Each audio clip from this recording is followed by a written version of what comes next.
Hello दोस्तों, कैसे हो आप सब। मैं रोशन सिंह आप सबका स्वागत करता हूं आपके अपने खूबसूरत चैनल रोशन स्टडी पर। हम पढ़ रहे हैं स्टोइकियोमेट्री 2 और स्टोइकियोमेट्री 2 में हम पढ़ रहे हैं रेडॉक्स रिएक्शन को पढ़ रहे हैं। रेडॉक्स रिएक्शन में हमने काफ़ी कुछ कवर कर चुके हैं। ऑक्सीडेशन नंबर को कैलकुलेट करना सीख चुके हैं। डिफरेंट कंपाउंड्स का ऑक्सीडेशन नंबर कैसे कैलकुलेट करते हैं वो सीख चुके हैं। टाइप्स ऑफ रेडॉक्स रिएक्शन कितने तरह के होते हैं सीख चुके हैं। बैलेंसिंग ऑफ रेडॉक्स रिएक्शन सीख चुके हैं हाफ रिएक्शन मेथड द्वारा भी और ऑक्सीडेशन नंबर मेथड द्वारा भी। इसके बाद हमने ढेर सारे आपको नीट और जेईई मेंस के प्रीवियस ईयर क्वेश्चन भी करवाए हैं जो कि प्रीवियस ईयर क्वेश्चन में आ चुके हैं।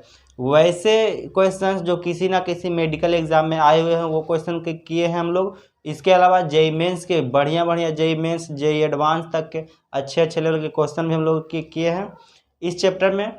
ये चैप्टर ऑलमोस्ट ख़त्म हो चुका है।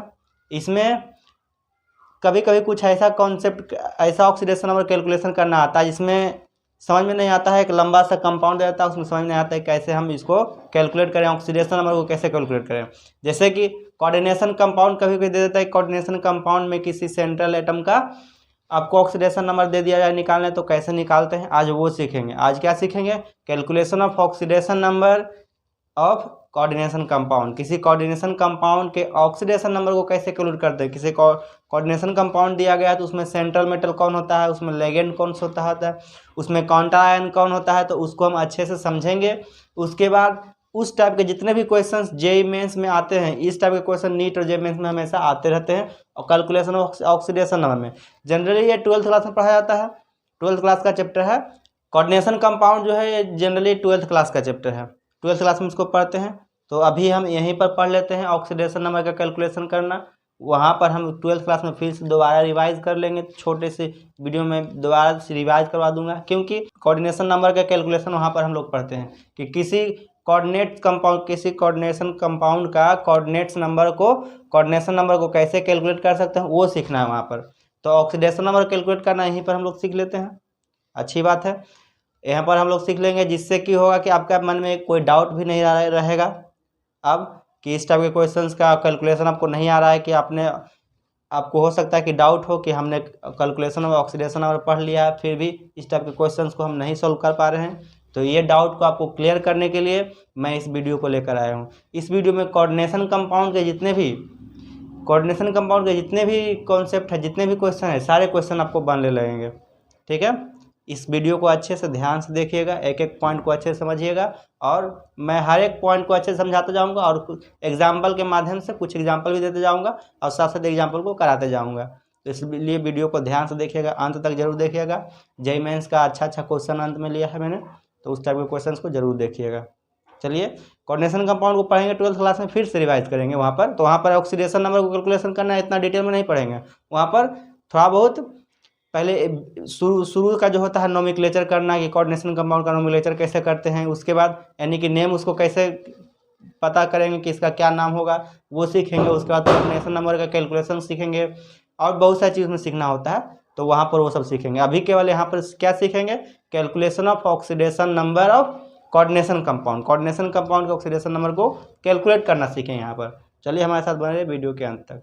तो चलिए सीखते हैं कोऑर्डिनेशन कंपाउंड क्या होता है, समझते हैं पहले। कोऑर्डिनेशन कंपाउंड देखिए,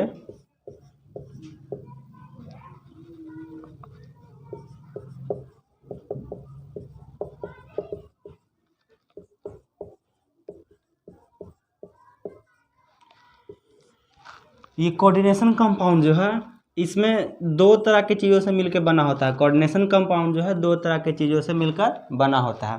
पहला होता है central metal atom.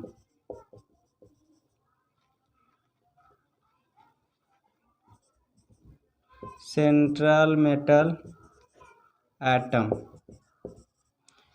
Metal atom होता है और दूसरा होता है लाइगेंड्स होता है दूसरा। अब सेंट्रल मेटल एटम क्या होता है? तो सारे all D and F block element, D और एफ ब्लॉक एलिमेंट के जितने भी एलिमेंट होंगे वो सारे सेंट्रल मेटल एटम कहलाएंगे। और D and F block element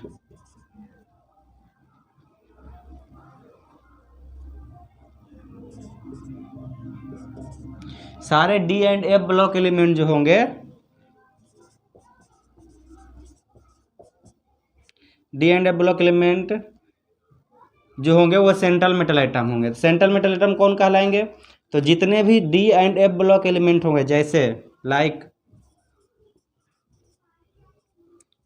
copper, PT और कुछ ले लीजिए, आयरन, एफई, तो ये सब क्या कहलाएंगे? डी ब्लॉक एलिमेंट होते हैं या एफ ब्लॉक एलिमेंट होते हैं। तो वो सारे एलिमेंट सेंट्रल मेटल आइटम कहलाते हैं, जिनका ऑक्सीडेशन नंबर चेंज करता है।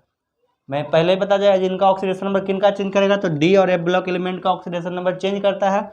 ये सब हम पढ़ेंगे कहाँ? तो कोऑर्डिनेशन कंपाउंड में अच्छे से पढ़ेंगे। डी एंड एफ ब्लॉक पढ़ेंगे पीरियोडिक टेबल में अच्छे से पढ़ लेंगे। D and F block element, इसका 12th क्लास में D and F block element एक चैप्टर ही बना दिया गया है, तो उसको 12th क्लास में समझेंगे। अभी यहाँ पर हम लोग इसके नेक्स्ट चैप्टर में पीरियोडिक टेबल में मैं डी ब्लॉक और एफ ब्लॉक को अच्छे से समझा दूंगा। अभी यहाँ पर देख लीजिए कि डी और एफ ब्लॉक एलिमेंट इस टाइप के एलिमेंट होते हैं, जैसे कॉपर हो गया, प्लेटिनम हो गया, आयरन हो गया, और कुछ मान लीजिए निकल हो गया। तो इस तरह के एलिमेंट जो होते हैं वो क्या कहलाते हैं? सेंट्रल मेटल आइटम कहलाते हैं। और लाइगेंड कौन सा होता है? कौन सा एलिमेंट लाइगेंड होता है? तो लाइगेंड को समझिए ध्यान से।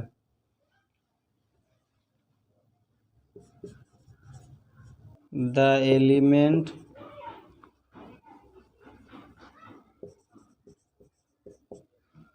एलिमेंट बाउंडेड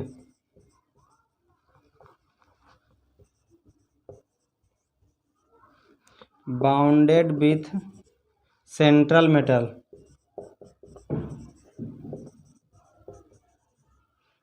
metal atom, वैसा एलिमेंट जो सेंट्रल मेटल आइटम के साथ बाउंडेड दिखाई देगा विथ कोऑर्डिनेट बॉन्ड,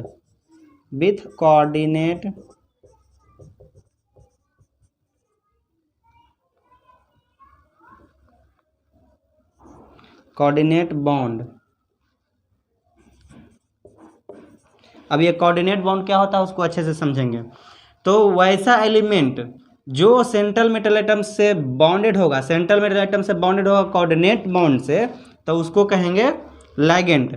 एग्जाम्पल में देख लीजिए, एग्जाम्पल में होता है कौन कौन लाइगेंड में? तो लाइगेंड में इस तरह के एग्जाम्पल्स होंगे। देखिए लाइगेंड में ऐसे होगा NH3 CN-, उसके बाद H2O। लाइगेंड में ऐसे मॉलिक्यूल्स होते हैं जो सेंट्रल मेटल आइटम से बॉन्डेड होते हैं। वो आप उस पर या तो कोई पॉजिटिव चार्ज होगा, या फिर कोई निगेटिव चार्ज होगा, या फिर कोई वो न्यूट्रल एलिमेंट होगा। ठीक है, वो कोई न्यूट्रल एलिमेंट भी हो सकता है, न्यूट्रल मेटल भी हो सकता है। और क्या हो सकता है? देखिए इथेन मान लीजिए, मीथेन मान लीजिए, ये सारे लाइगेंड हो गए जो बीच में एक ब्रैकेट से बने हुए रहते हैं। उसको भी ध्यान से अच्छे से समझेंगे डिटेल में। इसमें क्या होता है? दे हैव लोन पेयर, इसमें लोन पेयर होता है, दे हैव लोन पेयर। उसको अच्छा ध्यान से समझेंगे। इनके पास लोन पेयर होता है, यहाँ देख लीजिए,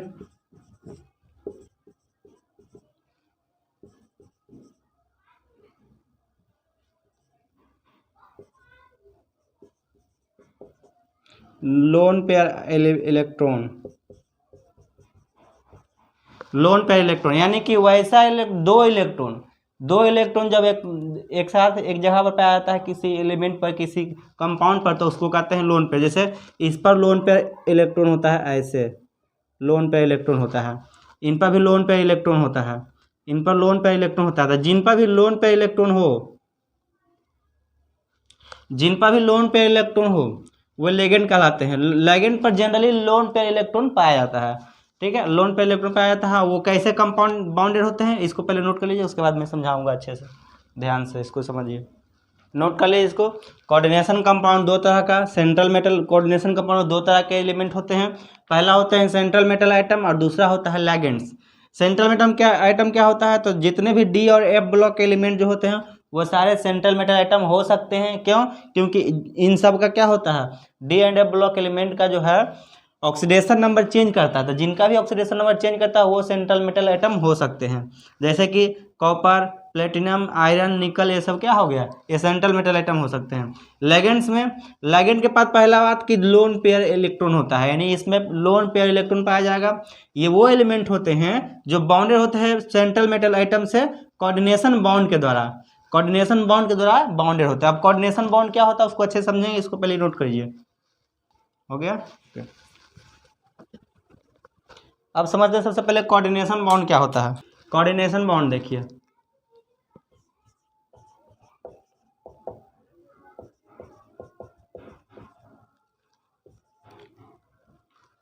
coordinate bond,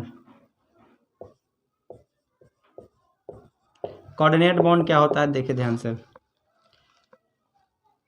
the bond formed by donating, the bond formed by donating lone pair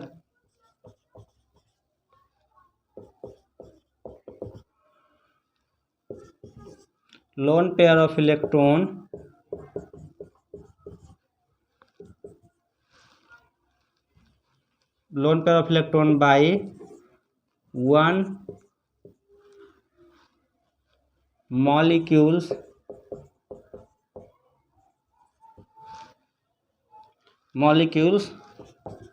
to another। क्या होता है, तो द बॉन्ड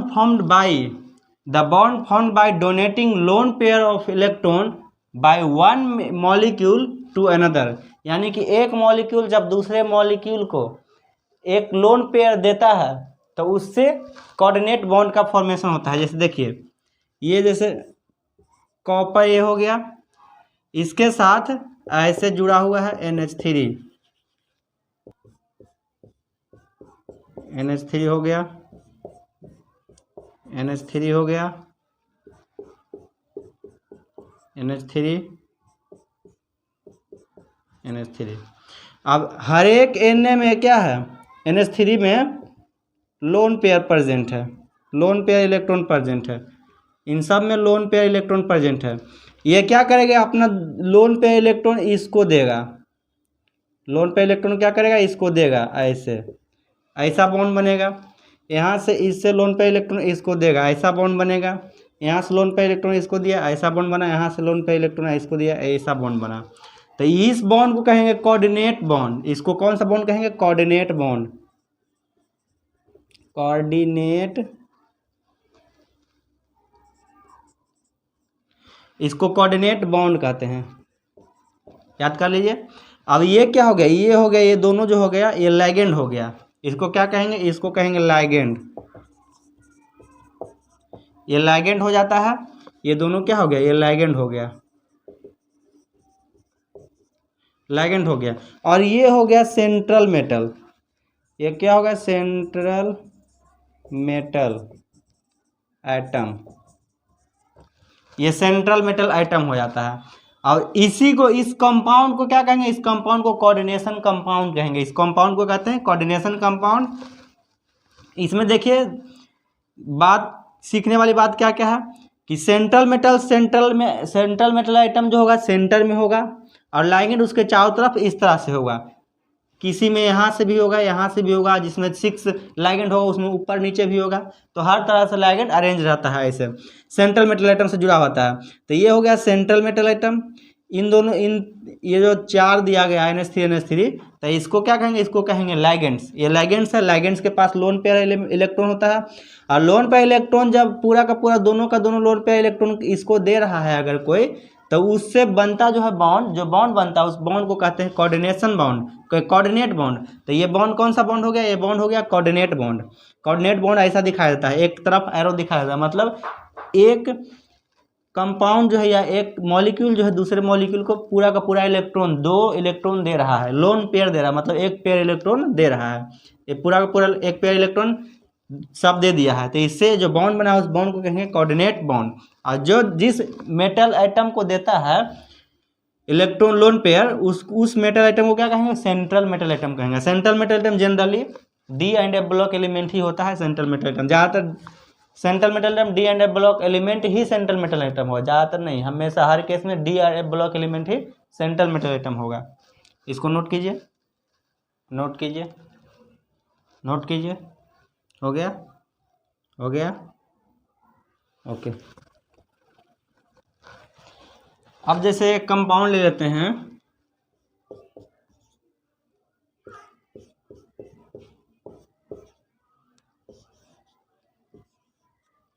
ऐसे अगर ऐसा कोई एलिमेंट है, ऐसा कोई कंपाउंड है, देखिए इसमें क्या क्या चीज़ है।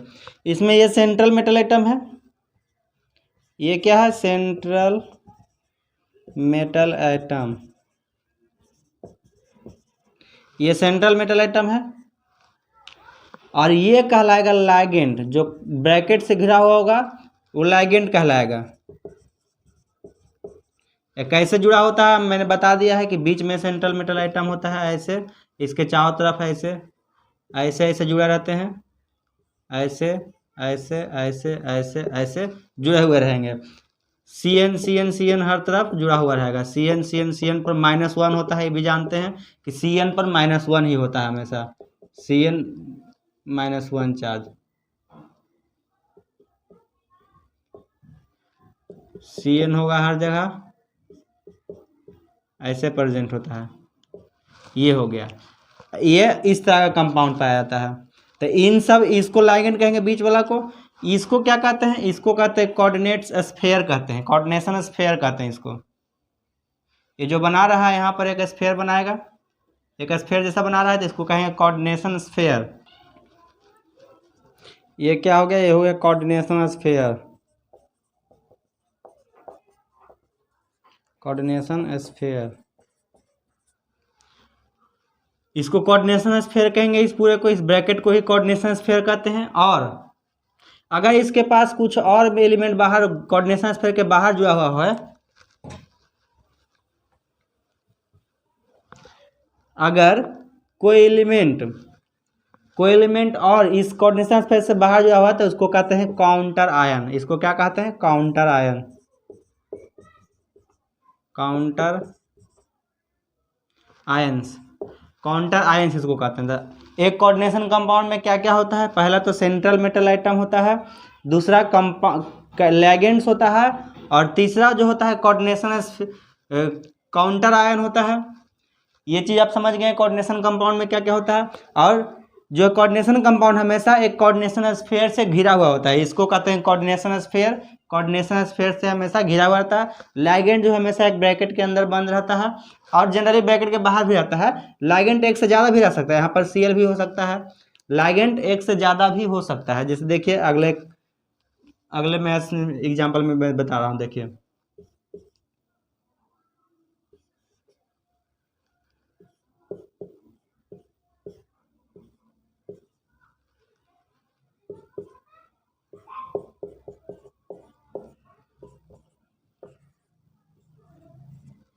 अब देखिए इसमें ये सेंट्रल मेटल आइटम हो जाएगा, ये क्या हो जाएगा, सेंट्रल मेटल आइटम हो जाएगा। ये इसमें लाइगेंड हो जाएगा, और लाइगेंड के कितने मॉलिक्यूल हैं, 4 मॉलिक्यूल हैं। ये एक लाइगेंड है, इसके कितने मॉलिक्यूल है, 4 मॉलिक्यूल है। मतलब लाइगेंड को है जो है ऐसे ऐसे ऐसे ऐसे 4 मॉलिक्यूल इससे जुड़े हुए रहेंगे। एक मॉलिक्यूल इसमें वाटर देखिए है, और दूसरा मॉलिक्यूल जो है लाइगेंड का Cl है, क्लोरीन है। तो ये भी एक लाइगेंड है, लाइगेंड का एक मॉलिक्यूल है वाटर, और ये भी एक लाइगेंड है, लाइगेंड का एक मॉलिक्यूल। तो कह रहे हैं, इससे हम ये समझ में आता है हमें कि एक कोऑर्डिनेशन कंपाउंड में एक से ज़्यादा लाइगेंड हो सकता है। लाइगेंड कुछ भी हो सकता है, कितना भी बड़ा हो सकता है लाइगेंड, और एक से ज़्यादा लाइगेंड होता है। और ये हो जाएगा काउंटर आयन, ये काउंटर आयन होगा। ये सेंट्रल मेटल आइटम होगा, ये लाइगेंड होगा, लाइगेंड का 4 मॉलिक्यूल होगा, ये 4 है मतलब 4 मॉलिक्यूल है। वाटर है, ये भी एक लाइगेंड है, लाइगेंड इसके बाहर कुछ भी नहीं, मतलब ये इसका एक ही मॉलिक्यूल है। क्लोरीन यहाँ पर है, क्लोरीन भी एक यहाँ पर लाइगेंड ही होगा, और इसके एक ही मॉलिक्यूल है, इसका मतलब Cl सिर्फ है, मतलब इसका सिर्फ एक ही मॉलिक्यूल है Cl। तो ये तीनों इसमें लाइगेंड हो जाएगा, ये सेंट्रल मेटल आइटम होगा, और ये काउंटर आयन होगा। समझ में आ रहा है अच्छे से। और देख लीजिए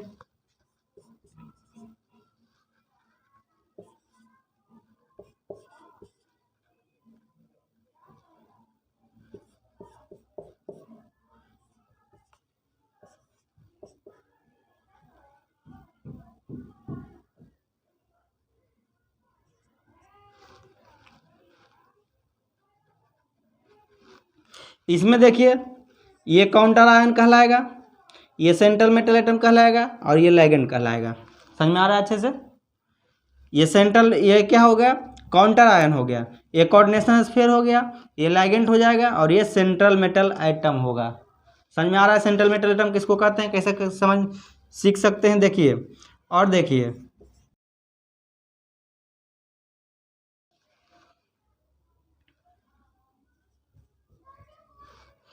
इसमें देखिए ये सेंट्रल मेटल एटम होगा, ये लिगैंड्स होगा और ये काउंटर आयन होगा। समझ में आ रहा है अच्छे से? इसको ध्यान से नोट कर लीजिए। सेंट्रल मेटल एटम, इसको नोट कर लीजिएगा, इससे सारा समझ में आ जाएगा, इससे सारा कुछ आपको समझ में आ जाएगा अच्छे से। ये सेंट्रल मेटल एटम हो जाएगा, ये लिगैंड्स हो जाएगा, इसके साथ कुछ और लिखा हुआ वो भी लिगैंड्स हो जाएगा, ये काउंटर आयन हो जाएगा, इसको कहेंगे कोऑर्डिनेशन, ये स्फीयर को कोऑर्डिनेशन स्फीयर कहते हैं। नोट कीजिए, इसको नोट कीजिए। हो गया? ओके, अच्छे से शायद कुछ सीख चुके हैं, किसको क्या कहते हैं, किसका रोल क्या होता है, अच्छे से समझ चुके हैं। अब कोऑर्डिनेशन ऑक्सीडेशन नंबर निकालना सीखते हैं कोऑर्डिनेशन कंपाउंड का। जैसे मान लीजिए एक कंपाउंड दे दिया गया है CONH3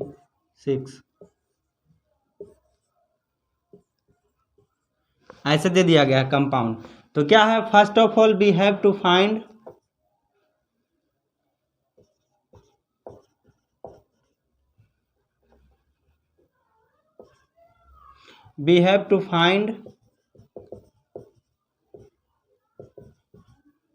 the total magnitude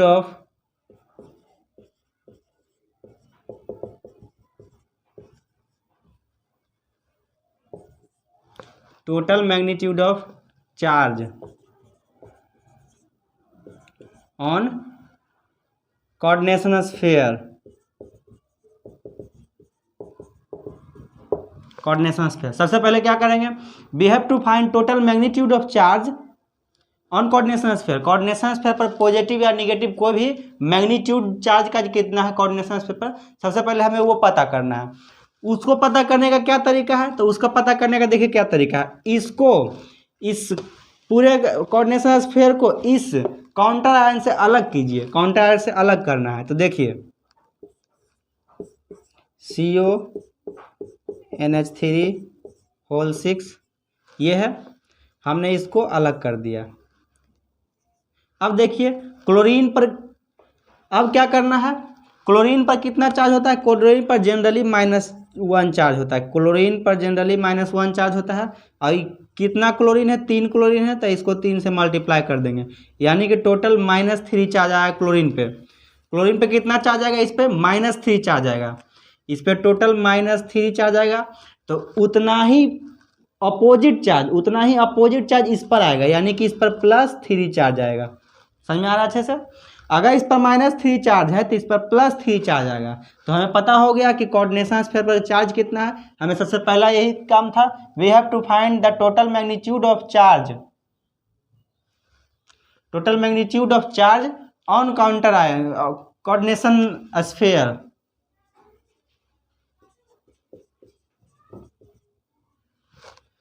coordination sphere पर हमें सबसे पहले टोटल मैग्नीट्यूड ऑफ चार्ज पता करना था। क्लोरीन पर जनरली -1 चार्ज होता है, 3 क्लोरीन का मॉलिक्यूल है, इसीलिए इस पर 3 जनरली क्लोरीन का क्या होता है, -1 चार्ज होता है, 3 क्लोरीन है तो 3 मल्टीप्लाई करेंगे तो -3 चार्ज हो गया। तो ऐसे निकालते हैं। तो इसका जब -3 चार्ज है तो उतना ही इक्वल एंड अपोजिट चार्ज जो होगा काउंटर आयन पे होगा। तो इस पर -3 चार्ज होगा, तो इसके कारण इस पर पॉजिटिव +3 चार्ज इस पर आएगा। तो इस पर हमें पता चलेगा कि +3 चार्ज है। इसको मैं इरेज कर दे रहा हूँ, इसे पॉजिटिव +3 चार्ज पता हो गया। अब दूसरा स्टेप क्या है, दूसरा step, and then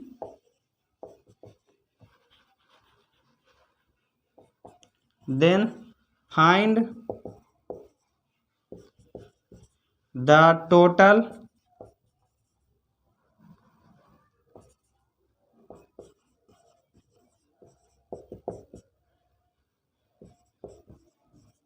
magnitude of charge on ligand total magnitude. अब उसके बाद क्या करना है, total magnitude of charge on ligand, ligand पर टोटल मैग्नीट्यूड चार्ज का कितना है वो पता करना है। अब देखिए NH3 पर देखिए +3 चार्ज, +1 चार्ज हाइड्रोजन पे होगा, +1 चार्ज हाइड्रोजन पे होगा, तो 3 हाइड्रोजन है तो +3 चार्ज हो जाएगा। उतना ही -3 चार्ज नाइट्रोजन पर भी होगा, तो नाइट्रोजन पर प्लस दोनों को क्या है, इस पर -3 चार्ज है, इस पर +3 चार्ज है, तो टोटल चार्ज इस पर क्या हो जाएगा 0। यहाँ पर टोटल चार्ज 0 होता है। इसका जब स्ट्रक्चर बनाएगा तो टोटल चार्ज इस पर 0 आएगा, तो इसलिए NH3 पर याद रखिएगा टोटल चार्ज 0 होता है। तो यहाँ पर हमें सबसे पहले क्या करना है, लाइगेंड का चार्ज पता करना है कि लाइगेंड पर कितना चार्ज होता है। लाइगेंड पर चार्ज देख लीजिए 0 चार्ज होता है, ठीक है। अब क्या करना है, सेंट्रल मेटल आइटम के ऑक्सीडेशन नंबर को x मानेंगे। सेंट्रल मेटल आइटम के ऑक्सीडेशन नंबर को हमने x मान लिया। कोबाल्ट के ऑक्सीडेशन नंबर को हमने x माना। लाइगेंड को कितना है, लाइगेंड का चार्ज कितना होता है, लाइगेंड का चार्ज होता है 0। कितना लाइगेंड है, 6 लाइगेंड है, 6 मल्टीप्लाई करेंगे और टोटल चार्ज जो है, टोटल चार्ज कितना पूरे स्फीयर पर जो टोटल चार्ज है उसके इक्वल कर देंगे, +3 का इक्वल कर देंगे। यहाँ से हमें x का वैल्यू आ जाएगा +3, यानी कि कोऑर्डिनेशन कंपाउंड में, इस कोऑर्डिनेशन कंपाउंड कोबाल्ट का ऑक्सीडेशन नंबर +3 होगा। ऐसे इसको निकालते हैं, इसको नोट कीजिए इस प्रोसेस को। पहले क्या करना है कि कोऑर्डिनेशन स्फीयर पे कितना चार्ज है टोटल, वो मैग्नीट्यूड ऑफ चार्ज को पता करना है। चार्ज कैसे पता करेंगे, तो दोनों को अलग करेंगे, आपस से अलग हो गया दोनों। उसके बाद लाइगेंड पर चार्ज कितना है उसको पता करेंगे और फिर सेंट्रल मेटल आइटम के ऑक्सीडेशन नंबर को x मानेंगे। इसका ऑक्सीडेशन नंबर हमने x मान लिया। सेंट्रल मेटल आइटम का ऑक्सीडेशन नंबर कितना है वो लिखेंगे, चार्ज कितना है, इस पर 0 है तो 0 और 6 मॉलिक्यूल है तो 6 से मल्टीप्लाई करेंगे और इक्वल टू इस पूरे स्फीयर पर जो चार्ज है उसको इक्वल कर देंगे। यहाँ से इसको इक्वल कर देते हैं तो x इक्वल टू यहाँ से कोबाल्ट का ऑक्सीडेशन नंबर आ जाएगा। यहाँ से ऐसे कैलकुलेट करते हैं। नोट कीजिए, इसको नोट कीजिए, हो गया। चलिए कुछ और एग्जांपल करते हैं, अच्छे से एग्जांपल से समझ में आएगा अच्छे से। अब जैसे ले लीजिए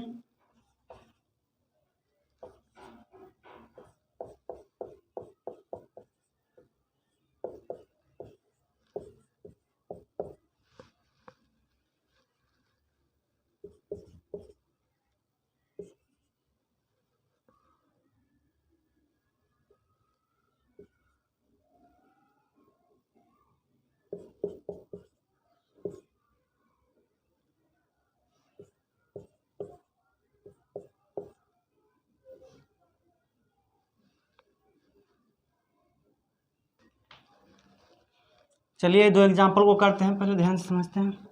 पहले क्या करना है, इस पर कोऑर्डिनेशन स्फीयर पर कितना चार्ज है टोटल, वो मैग्नीट्यूड ऑफ चार्ज को पता करना है।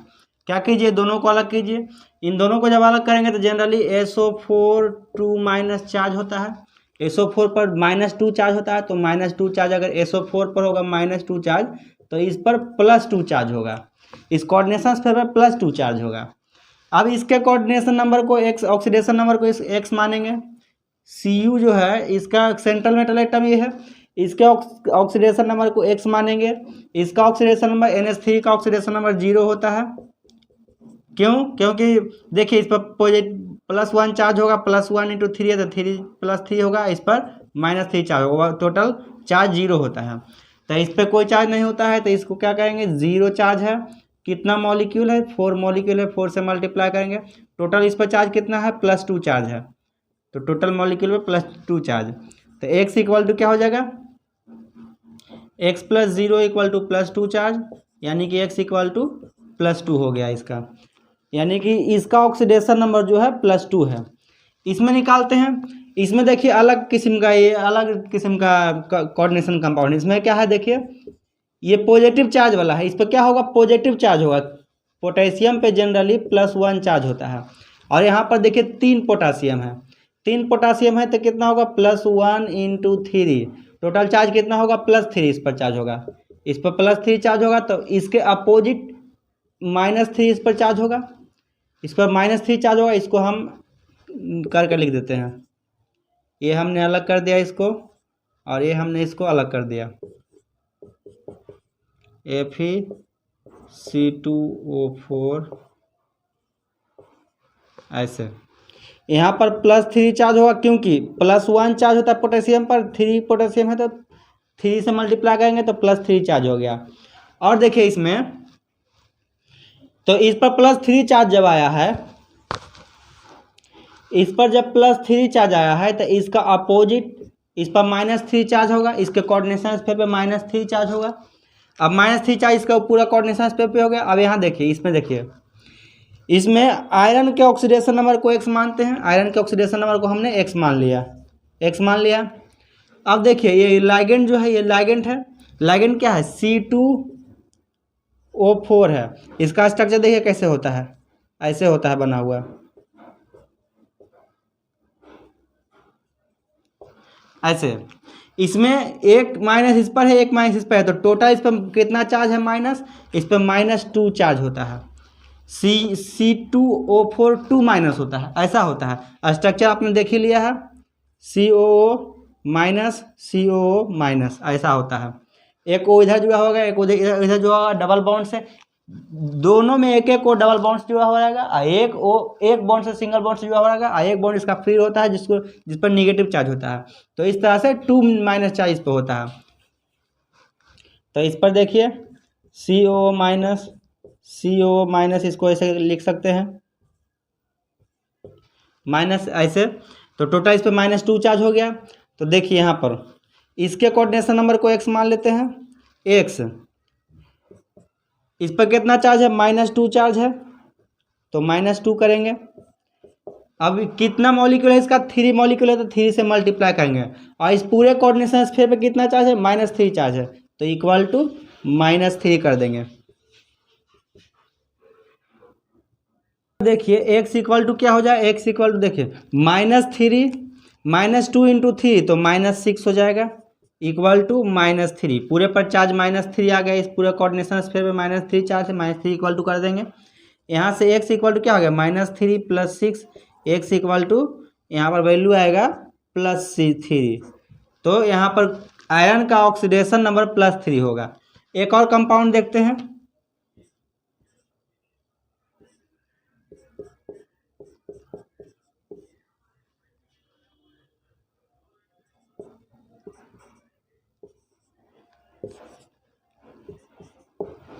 चलिए इस कंपाउंड को जरा देखते हैं।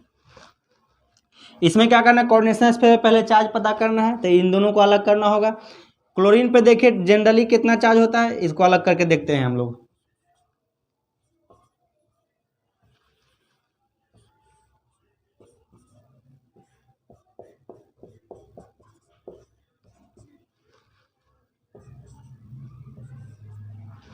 इसको अलग करते हैं, Cl2 है, Cl2 एक Cl पर कितना चार्ज होगा, -1 चार्ज होता है। 2 Cl है तो -1 इंटू 2, तो इस पर -2 चार्ज होगा, टोटल -2 चार्ज इस पर होगा। इस पर कितना, -2 चार्ज होगा टोटल, यानी कि यहाँ पर मैं लिख देता हूँ, यहाँ पर -2 चार्ज होगा, -2 चार्ज होगा। तो इसका इक्वल एंड अपोजिट मैग्नीट्यूड का, इसका मैग्नीट्यूड इक्वल लेकिन अपोजिट चार्ज इस पर होगा, +2 चार्ज होगा। इस पर कितना चार्ज होगा, +2 चार्ज हो जाएगा इस पर +2 चार्ज हो गया। अब इसके ऑक्सीडेशन नंबर को, कोबाल्ट जो सेंटर मेटल आइटम है उसके ऑक्सीडेशन नंबर को x मानेंगे, तो इसका ऑक्सीडेशन नंबर हमने x मान लिया, ठीक है। इस पर जनरली 0 चार्ज होता है, इस पर कोई भी चार्ज नहीं होगा, NH3 पर कोई चार्ज नहीं होगा, 0 चार्ज होगा, तो 0 करेंगे, +0 इंटू कितना है मॉलिक्यूल, इसका 5 मॉलिक्यूल है, तो 5 से मल्टीप्लाई करेंगे। उसके बाद प्लस एक और लाइगेंड इसमें है, क्लोरीन भी एक लाइगेंड है, इस पर जनरली -1 चार्ज होगा, तो -1 मल्टीप्लाई करेंगे, -1।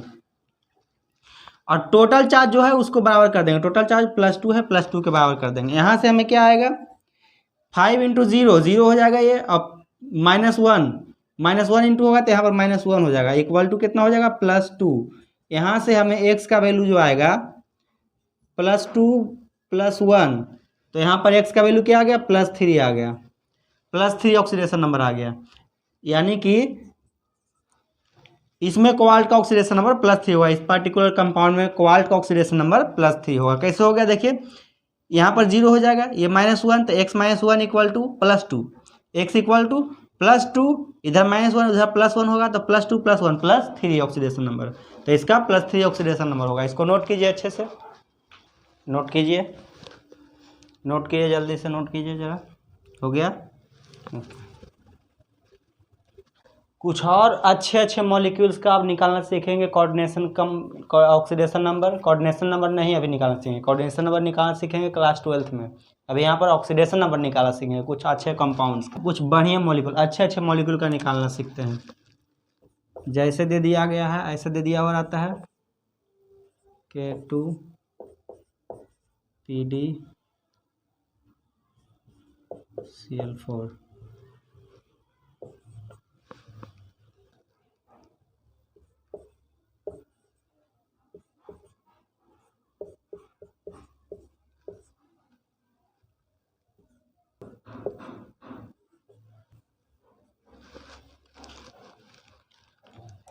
चलिए इस टाइप के मॉलिक्यूल्स का निकालते हैं।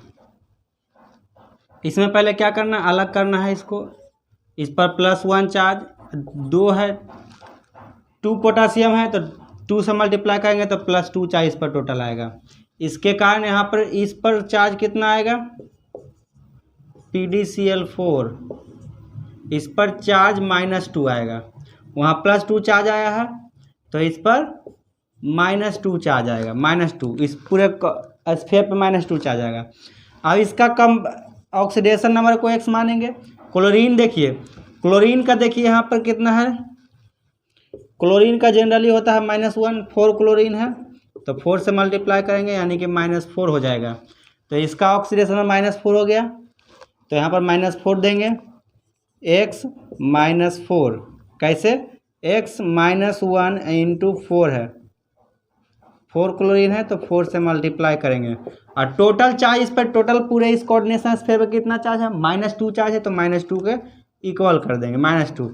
यहाँ से क्या हो गया, -1, यहाँ प्लस का साइन देते हैं, -1 × 4 तो -4 हो जाएगा, -4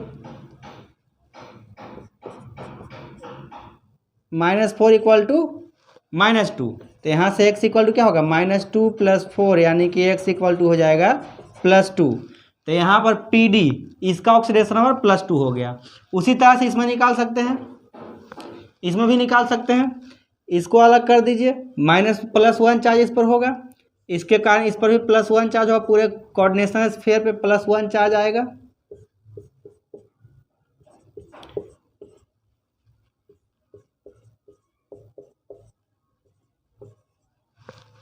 इस पे -1 चार्ज आएगा, इस पर +1 चार्ज है, एक ही पोटासियम है तो +1 चार्ज, तो इस पर इसके कारण -1 चार्ज आएगा इस पूरे कोऑर्डिनेशन स्फीयर पे।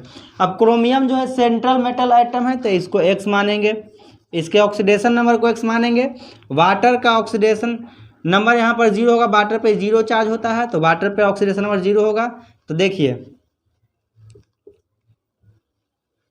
वाटर का ऑक्सीडेशन नंबर 0 होगा, कोऑर्डिनेशन नंबर, ऑक्सीडेशन नंबर मानेंगे क्रोमियम का x, इसका 0 × कितना है, 2 वाटर है, 2 वाटर मॉलिक्यूल है तो 2 से मल्टीप्लाई करेंगे, फिर प्लस का साइन देंगे। अब इस लिगेंड पर देखिए C2O4 है, ये वाला,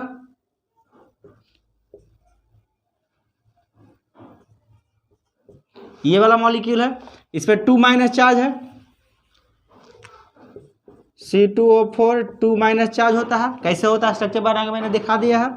तो ये 2- चार्ज होता है तो यहाँ पर क्या देंगे, -2, और कितना है मॉलिक्यूल, कितना है इसका, 2 मॉलिक्यूल है तो 2 से मल्टीप्लाई करेंगे। और टोटल पर इस पूरे कोऑर्डिनेशन स्फीयर के कितना चार्ज है, -1 चार्ज है तो यहाँ पर -1 के बराबर कर देंगे। यहाँ पर हम, यहाँ से देखिए यहाँ पर ये 0 हो जाएगा, ये कितना हो जाएगा, -2 × 2 यानी कि -4 हो जाएगा, ये = -1। यहाँ से क्या करेंगे, x - 4 = -1, x = क्या हो गया, -1 + 4, -1 + 4 तो +3 हो जाएगा, यानी कि x = +3 ऑक्सीडेशन नंबर हो गया, यानी कि इस क्रोमियम का ऑक्सीडेशन नंबर +3 हो जाएगा इस कंपाउंड में।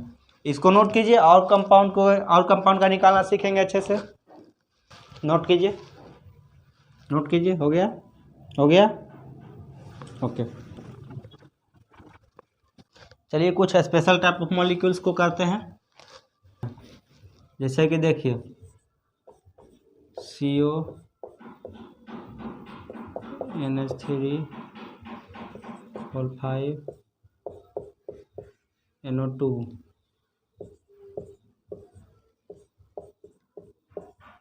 NO3 whole twice. ये देखिए एक बड़ा सा कोऑर्डिनेशन कंपाउंड है जिसमें काउंटर आयन नहीं दिखाई दे रहा है।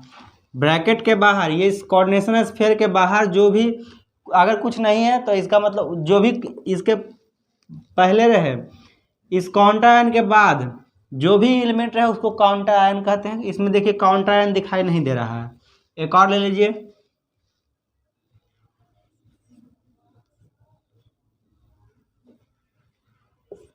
CrEn3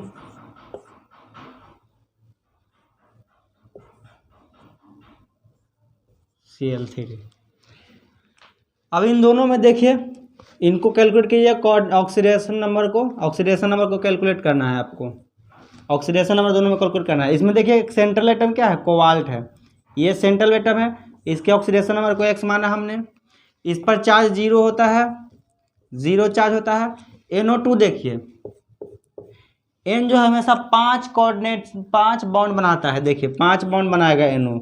यहाँ से 2 बॉन्ड हो गया, तो इस पर एक माइनस चार्ज इस पर आ गया क्योंकि एक इलेक्ट्रॉन इसके पास ऐसा ही प्रेजेंट है। इसके कारण इस पर एक माइनस चार्ज होगा, तो NO2 पर हमेशा देखिए -1 चार्ज होगा।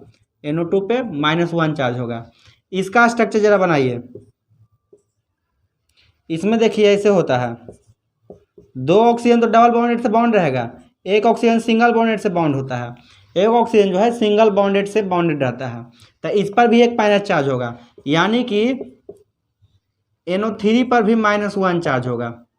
NO3 पर भी -1 चार्ज ही होगा, ऐसे होता है। देखिए तो NO2 पर भी -1 चार्ज होगा, NO3 पर भी -1 चार्ज होगा। इसको मैं इरेज कर रहा हूँ, इसको नोट कर लीजिए, नोट करना है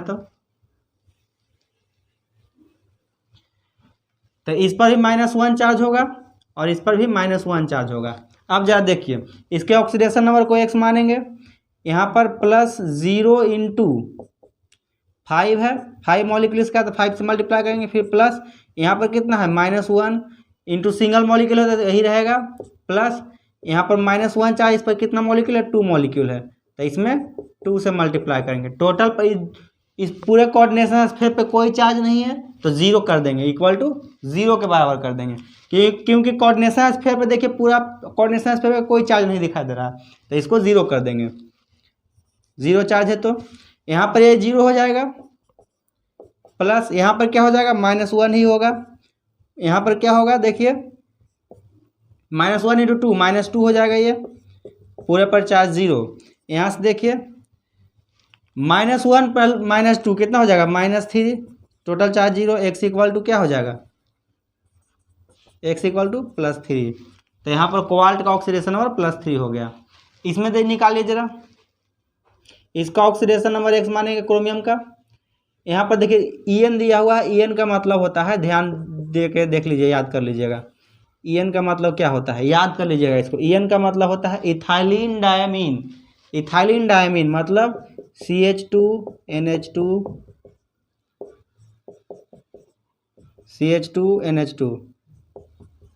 इसको कहते हैं इथाइलिन डायमीन। En का मतलब इथाइलिन डायमीन होता है।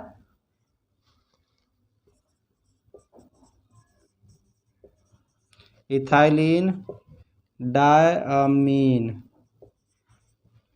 इथाइलिन डायमीन इसको कहते हैं, इसको नोट कर लिए। En का मतलब इथाइलिन डायमीन। अब देखिए इस पर चार्ज, देखिए इन दोनों पूरे पर चार्ज, पूरे मॉलिक्यूल पर चार्ज क्या है, 0 चार्ज है, कोई चार्ज नहीं, तो इन पर 0 चार्ज, En पर 0 चार्ज होता है, इसको नोट कर लीजिए। En का मतलब होता है इथाइलिन डायमीन। इथाइलिन डायमीन का स्ट्रक्चर ऐसा होता है, नोट कर लीजिए इसको। हो गया।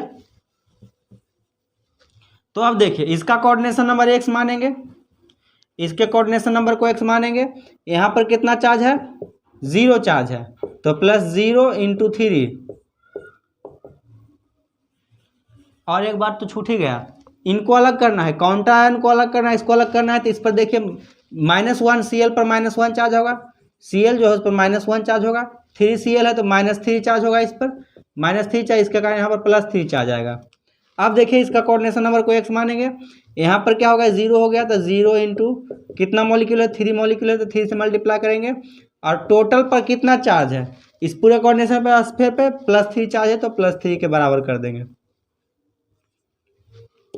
यहाँ से x + 0 = +3 हो गया, यानी कि x = +3। तो यहाँ पर क्रोमियम का ऑक्सीडेशन नंबर +3 आ जा रहा है। नोट कीजिए, इसको अच्छे से नोट कीजिए। अब देखिए कुछ ऐसे मॉलिक्यूल जिस पर ऑलरेडी चार्ज पहले से दिया हो रहा था, उसको कैसे करते हैं, एक और देख लीजिए चार्ज वाला COCl,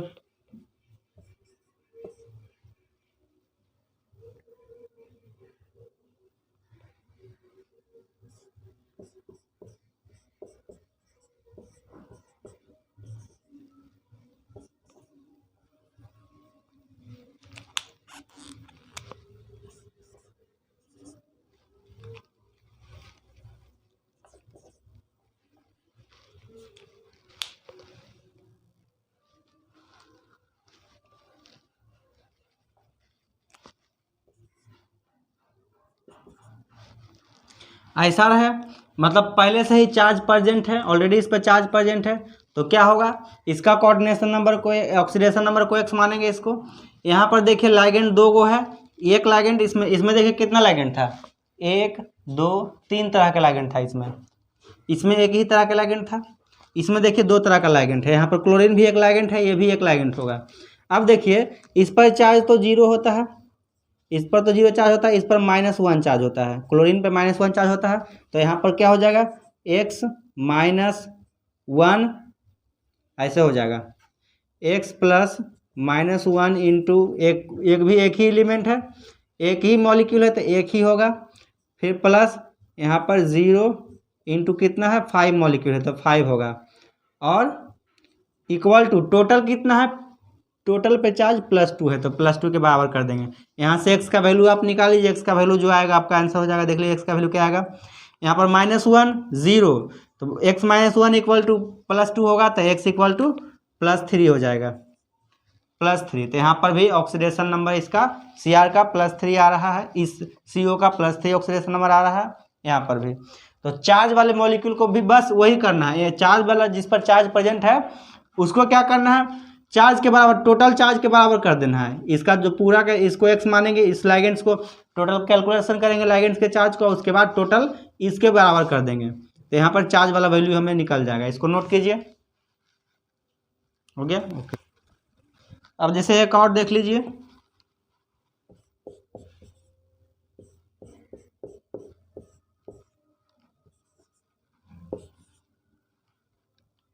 -3 चार्ज ऐसे दे दिया है, इसका ऑक्सीडेशन नंबर को x मानेंगे, इसका Cn पर -1 चार्ज होता है, मैंने बता दिया है, ऐसे Cn रहता है, Cn इस पर -1 चार्ज, क्योंकि कार्बन जो है N के साथ डबल बॉन्ड ही बनाता है, डबल बॉन्ड ही बना रहा है। एक ये नाइट्रोजन 3 तरह का बॉन्ड बनाता है, नाइट्रोजन जो है या तो 3 बॉन्ड बनाएगा या फिर 5 बॉन्ड बनाएगा। यहाँ पर 3 बॉन्ड बना रहा है, लेकिन कार्बन 2 ही बॉन्ड बना रहा है इसके साथ, तो एक एलिमेंट, एक इलेक्ट्रॉन इस पर ऑलरेडी प्रेजेंट होता है, एक इलेक्ट्रॉन, तो इसके कारण यहाँ पर -1 चार्ज होता है। या फिर 5 बॉन्ड बनाएगा, यहाँ पर 3 बॉन्ड बनाएगा, जिसमें से 2 बॉन्ड बना रहा है, एक बॉन्ड खुला है इसका, इसलिए -1 चार्ज इस पर है, तो Cn पर इसलिए -1 चार्ज होता है, तो यहाँ -1 हो जाएगा। अब इसको ऑक्सीडेशन नंबर को x मानेंगे, आयरन के ऑक्सीडेशन नंबर को हम x मानेंगे।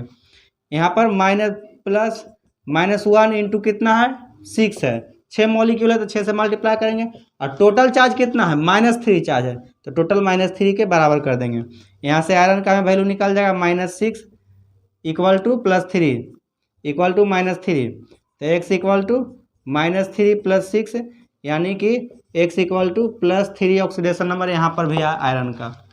तो ऐसे आई होप आप अच्छे से समझ चुके होंगे। इसको नोट कीजिए, पहले अच्छे से नोट कर लीजिए, अच्छे से नोट कर लीजिए। तो यहाँ पर हम लोग ढेर सारे क्वेश्चंस के प्रैक्टिस कर चुके हैं, ढेर सारे, इसमें से बहुत सारा क्वेश्चंस नीट और जेईई मेंस के प्रीवियस ईयर क्वेश्चन थे, बहुत ही अच्छे लेवल के क्वेश्चन थे, वो सारे हमने किया। जैसे कि ये क्वेश्चन, ये कोऑर्डिनेशन कंपाउंड में ये क्वेश्चन बहुत बार नीट और जेईई मेंस में पूछा गया क्वेश्चन है, तो ये क्वेश्चन वही उसी लेवल का क्वेश्चन था। तो बहुत सारे हमने ऑक्सीडेशन नंबर का कैलकुलेशन अच्छे से सीख चुके हैं। अब आपके पास कोई भी डाउट नहीं होना चाहिए, अब आपके पास ऑक्सीडेशन नंबर के कैलकुलेशन से एक भी डाउट आपको नहीं होना चाहिए।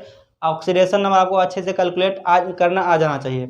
इसके बाद रेडॉक्स रिएक्शन में जितने भी तरह के रिएक्शंस होते हैं उन सारे रिएक्शंस को मैंने अच्छे से बैलेंस करना सिखा दिया है। Balancing half reaction, balancing by oxidation number method, इसके अलावा टाइप्स ऑफ रेडॉक्स रिएक्शन क्या होता है ढेर सारा मैंने पढ़ा दिया है। ढेर सारे प्रीवियस ईयर क्वेश्चन भी करा दिया है नीट और जेईई मेंस का। अब अगले लेक्चर में क्या करेंगे, तो अगले लेक्चर में हम लोग इसका अप्लाई पढ़ेंगे, यानी कि जो हमने ऑक्सीडेशन नंबर का कैलकुलेशन पढ़ा, ऑक्सीडेशन रेडॉक्स रिएक्शन को पढ़ा अच्छे से, तो रेडॉक्स रिएक्शन को टाइट्रेशन में कैसे अप्लाई करते हैं। टाइट्रेशन का एक कॉन्सेप्ट आता है जो नीट और जेईई मेंस में बहुत ही अच्छा कॉन्सेप्ट माना जाता है, और उससे ढेर सारे क्वेश्चंस नीट और जेईई मेंस में आते हैं और अच्छे लेवल के क्वेश्चन आते हैं। उसमें इन सब कॉन्सेप्ट को मिक्स करके क्वेश्चन आता है। जो हार्ड लेवल के क्वेश्चन होते हैं ना, वो क्वेश्चन इसमें आगे टाइट्रेशन में आपको बैलेंस भी करना होगा, ऑक्सीडेशन नंबर कैलकुलेट करना होगा, बैलेंस करना भी होगा, टाइप्स ऑफ रेडॉक्स रिएक्शन पहचानना भी होगा। उसके बाद किसका टाइट्रेशन हो रहा है, मतलब उसमें आपको स्टोइकियोमेट्री भी लगाना होगा। स्टोइकियोमेट्री 1 जो आपने पढ़ा था उसको भी आपका अप्लाई करना होगा इसमें। तो टाइट्रेशन को अच्छे से समझेंगे, 1-2 लेक्चर में टाइट्रेशन को अच्छे से समझ लेंगे। उसके बाद उस पर बेस्ट प्रीवियस ईयर क्वेश्चन करेंगे और फिर ये चैप्टर खत्म हो जाएगा। तो आज हम आपसे विदा लेते हैं, कल मिलेंगे, अगले वीडियो में मिलेंगे आपसे फिर। तब तक के लिए जय हिंद।